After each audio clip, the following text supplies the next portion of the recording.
Hepar গুণগুণ ফুলনিৰে ফুল আকাশৰ তৰা জোন hepar গুণগুণ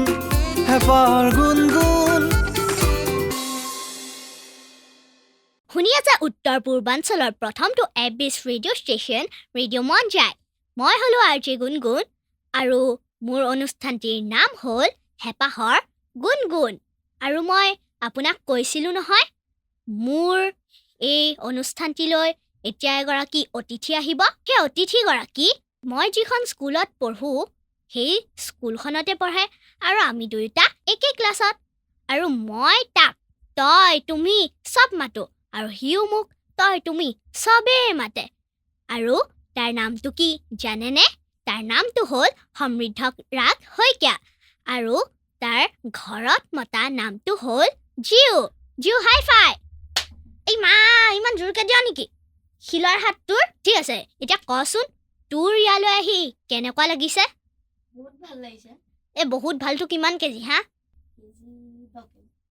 মাত্ৰ 10 কেজি হ'ব নেকি? 150 কেজি। ঠিক আছে। হেৰি তোৰ ভাল পোৱা কামকেইটা কচোন এবাৰ।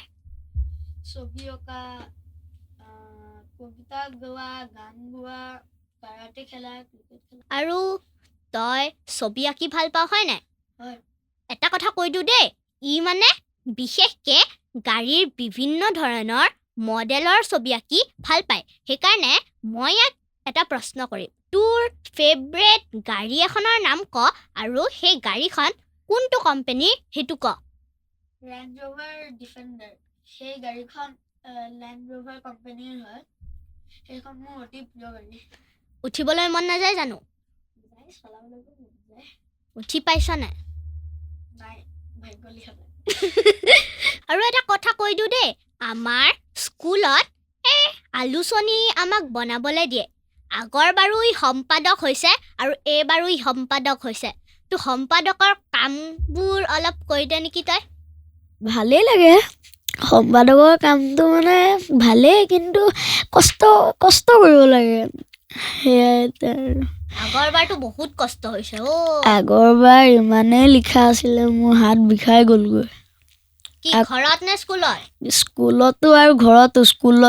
স্কুলতো ছুটিৰ পাছত থাকিব লাগে কাম কৰিবলৈ। আকৌ বাকীবোৰে যিমানখিনি লিখা দিয়ে সেই লিখাখিনি মই আকৌ লিখিব লাগে ভাল হাতৰ আখৰেৰে। হৈছে আৰু এবাৰো তই সেইগাল কাম কৰিব লাগিব। এইবাৰতো আৰু বঢ়া মানে হেৰি বহি চহী সময়ত আহিছে নাই, পেপাৰ চেপাৰ সময়ত আহিছে নাই, পেঞ্চিল আহিছে নাই, সেইবিলাক চব।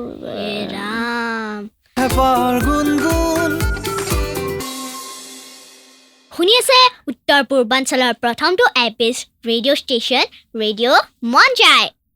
জিউ, তুমি যিহেতু কাৰাটে খেলি ভাল পোৱা, কাৰাটে কোনটো কাম কৰি তুমি আটাইতকৈ বেছি ভাল পোৱা? কুমিতে আৰু কাটা। তাতে তোমালোকক আৰু কি কি শিকাইছেনো? বেছিক শিকায়, তাৰপিছত কুমিতে শিকায় আৰু কাটা শিকায়।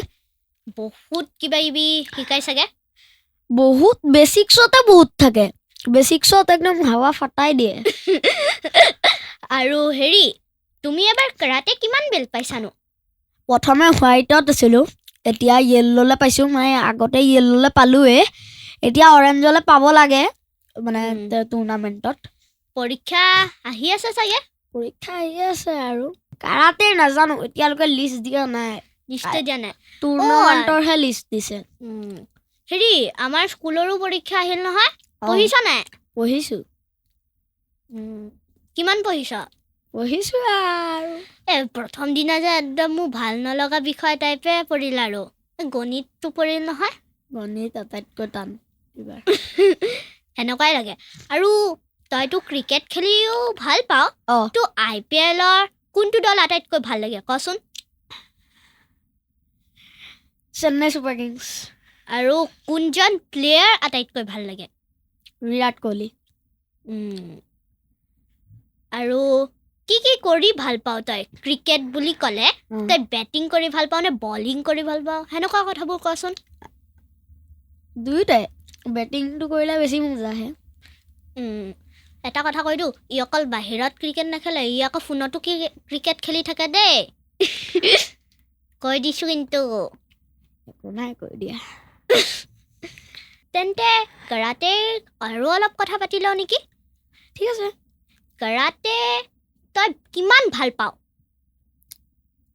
ভালেই লাগে বস্তুটো কিন্তু তাত মোৰ এটা বেয়া পোৱা বস্তু এটা আছে কিনো ষ্ট্ৰেচিং ষ্ট্ৰেচিং কৰিলে কি পেন ফাটি যায় নেকি তোৰ পেন ফাটি নাযায় কিন্তু বহুত বিষায় বহুতেই বিষায় আকৌ এইফালে বাইদেউ পানী দিয়ে একদম নহ'লে ভালে পাইছোঁ যা তইতো ভালেই পাবি নিজেতো কৰিব নালাগে আৰু এটা কথা ক ক। হেৰি আমি এনেও সদায় কিবা কিবি অনুষ্ঠান কৰিলে মেলিলে প্ৰথমে মাৰ কথা সুধো অঁ। কিন্তু আজি মই তোক প্ৰথমতে দেউতাৰ কথা সুধিম তোক অঁ। ক দেউতাৰ বিষয়ে তই কি ক'ব খুজিছ দেউতা মোৰ খুব প্ৰিয় কাৰণ দেউতাই মোক কেতিয়াও গালি নাপাৰে আৰু মই যিটো বস্তু মানে যিটো বিষয় মানে নোৱাৰোঁ পঢ়িব সেই বিষয়টো দেউতাই মোক ভালদৰে বুজাই দিয়ে দেউতাই মোৰ লগত ক্ৰিকেট খেলে বেডমিণ্টন খেলে দেউতাই মোৰ লগত সকলো কামেই কৰে আৰু দেউতাক তই কিমান ভাল পাওঁ দেউতাক ভালেই পাওঁ বহুত ভাল পাওঁ দেউতাক আৰু মাৰ কথাও অলপ কচোন মাক মই ভালেই পাওঁ কিন্তু মাৰ কিছুমান কাৰণত মই মাক বেয়া পাওঁ কিছুমান কাৰণত কি হ'লনো এনেকুৱা কথা মায়ে ঘপককৈ চিঞৰটো মাৰি পেলাই একদম ঐ কি কৰি আছ আৰু যেতিয়া শুই উঠিবলৈ ধৰোঁ তেতিয়া মানে যেতিয়া শুই আছোঁ তেতিয়া মায়ে কয় যে ঐ উঠ কৈ থাকে মই যেতিয়া নুঠো তেতিয়া এনেকুৱা এটা চিঞৰ মাৰে মোৰ বিচনাৰ পৰা উল্টি খাই পৰিব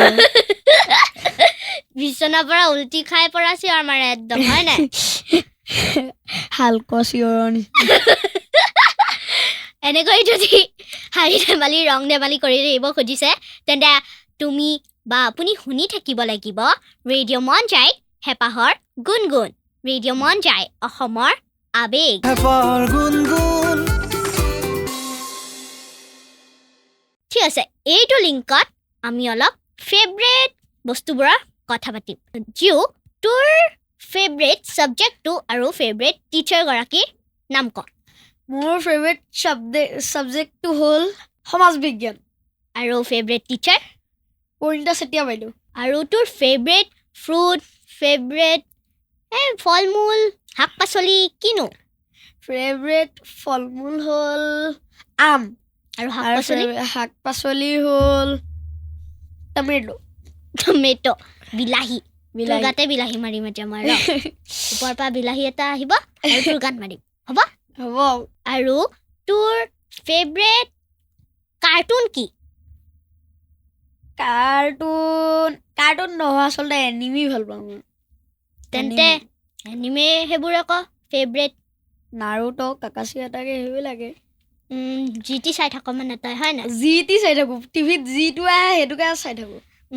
আৰু এটা কথা কৈ দিওঁ আমাৰ জিউৱে নহয় চিনেমাটো এক্টিং কৰিছে এই চিনেমা কেইখনৰ নাম ক আকৌ চিনেমা এখনহে কৈ দে নামটো সেইখনৰ ইংৰাজীৰ নামটো হ'ল দ্য লাষ্ট হনাৰ আৰু অসমীয়াত নামটো হ'ল মুখাগ্নি আৰু তাতে তই কোনটো ৰোল কৰিছিলি মই এটা সৰু ল'ৰা কৰিছিলোঁ মানে আমাৰ এটা ফেমিলি আছিলে সেই ফেমিলিটো মানে দুটা ল'ৰা আছিলে তাৰে এটা ল'ৰা মই হৈছিলোঁ আৰু মোৰ নামটো আছিলে ৰাতুল আমাৰ ৰাতুল হয় নাই হয় আপোনালোকেও চাব দেই ইয়াৰ চিনেমাখন ভালটো হ'বই এনেও ভাল হ'ব চালেহে গম পাব হয় নাই অকমান দিনৰ আগত ঢাকাত চলি আহিছে তোৰ ফেভৰেট ছিংগাৰ গৰাকীৰ নাম ক ছিংগাৰ বুলি ক'লে চাগে বহুত গাল আছে ন বহুত গাল আছে এই এটা দুটা কৈ দে আৰু এজন দুজন জুবিন গাৰ্গ আৰু এজন কৈ দে পাপন ঠিক আছে আৰু এতিয়া তুমি এটা কবিতা আবৃত্তি কৰিবা নি কৰিম ঠিক আছে 1 2 3 গো কবিতাটিৰ নাম হৈছে মোৰ আইৰ দুচকু কবি হীৰেণ ভট্টাচাৰ্য চকুৰ পানীৰে ভৰি উঠে মোৰ আইৰ দুচকু এতিয়া কি হতে মই ঘৰলৈ উভতো তোমাৰ সেই গৰ্বিত বুকু ৰঙা পতাকাৰে ঢাকি থলো সাগৰ স্পন্দিত দেহ কান্ধত তুলি ললো এতিয়া কি হতে মই ঘৰলৈ উভতো বাহ বৰ ধুনীয়া লাগিছে দেই হেপাৰ গুণগুণ হেৰি মই এটা কথা জিও সুধিবলৈ পাহৰিলোৱে ঐ জিও তই ডাঙৰ হৈ কি হবি আকৌ মই মেকানিকেল ইঞ্জিনিয়াৰ আৰ্টিষ্ট সেইবিলাকে হ'ব বিচাৰোঁ এই বহুত কিবা কিবি হ'ব খোজ নেকি তই এই দুটামান ক আৰু ক'লোৱে দেখোন আৰু মেকানিকেল দুটা ক। ইঞ্জিনিয়াৰ আৰু ক। আৰ্টিষ্ট ইঞ্জিনিয়াৰ ইঞ্জিনিয়াৰ মানে যিবোৰে হেৰি কৰে মানে গাড়ীৰ যিবোৰে মানে হেৰি চাই কেনেকুৱা হ'ব কি লাগিব আৰু তইতো গাড়ী আঁকি বৰ ভাল পাৱ তই কাৰ ডিজাইনাৰ হ'ব খুজিছ নেকি অঁ সেই 5টামান ক'লেই আৰু আছে চাগে হয়নে হয় হেৰি এতিয়া এটা গান শুনি লওঁ নেকি তোৰ মুখৰ পৰা ঠিক কোনটো আছে গাবি মই ৰুদ্ৰ বৰুৱা গীতটো গাম পকা ধানৰ মাজে মাজে ঠিক আছে গা 1 2 3 গো পকা ধানৰ মাজে মাজে সৰু সৰু আলি সৰু সৰু আলিত পৰি গীত জোৰে জাক বালি মাহী সৰু সৰু সৰু আলি সৰু সৰু আলি পকা ধানৰ মাজে মাজে সৰু সৰু আলি সৰু সৰু আলি হিম চেঁচা বতাহ আহি ধান গলে চুমি দাৱনীয়ে হাতত কাচি খৰাই ললে তুলি যাও কি না যাও খোজেৰে পাও কি নাপাও ভাবেৰে যাও কি না যাও খোজেৰে পাও কি নাপাও পাও কি নাপাও ভাবেৰে সুৰকীয়া বাট গলে বুলি সৰু সৰু আলি সৰু সৰু আলি পকা ধানৰ মাজে মাজে সৰু সৰু আলি সৰু সৰু আলি বাহ মোৰো বৰ মন গৈছে দেই গাবলে বৰ ধুনীয়া লাগিছে দেই এটা কথা কৈ দিওঁ কি ক'ম জানেনে যদি মোৰ শ্ব'ত তোমাৰো অতিথি হ'বলৈ মন আছে তেন্তে কোনটো নম্বৰত কৰিবা মনত আছেনে ঠিক আছে মই আকৌ এবাৰ কৈ দিওঁ পাহৰিও যাব পাৰে 9957198887 কাৰণ যদি পাহৰি যোৱা তেন্তে মোৰ অতিথি হ'ব নোৱাৰিবা নিজৰ নামটোৰ লগতে নিজৰ টেলেণ্টৰ এটা ভিডিঅ' কৰি দিবা আকৌ এবাৰ নম্বৰটো কৈ দিছোঁ 9957198887 ঠিক আছে এতিয়া সময় এনেও বহুত কম হৈ আহিছে এতিয়ালৈ ইয়াতে বিদায় লৈছোঁ আৰু এটা প্ৰশ্ন শেষত সুধি ল ইমান দেৰি এই অনুষ্ঠানটিত মোৰ লগত কটাই কেনেকুৱা লাগিলে মোৰ বহুত ভাল লাগিছে আৰু মই যে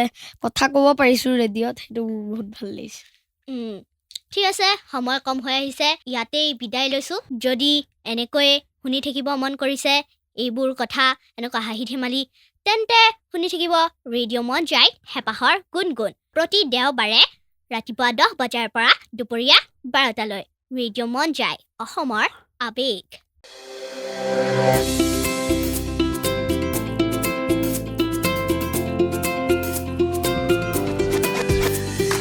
মৌচুৱে মৌ গতি বুন বুন বুন হেপাৰ গুণগুণ ফুলনিৰে ফুল আকাশৰ তৰা জোন হেপাৰ গুণগুণ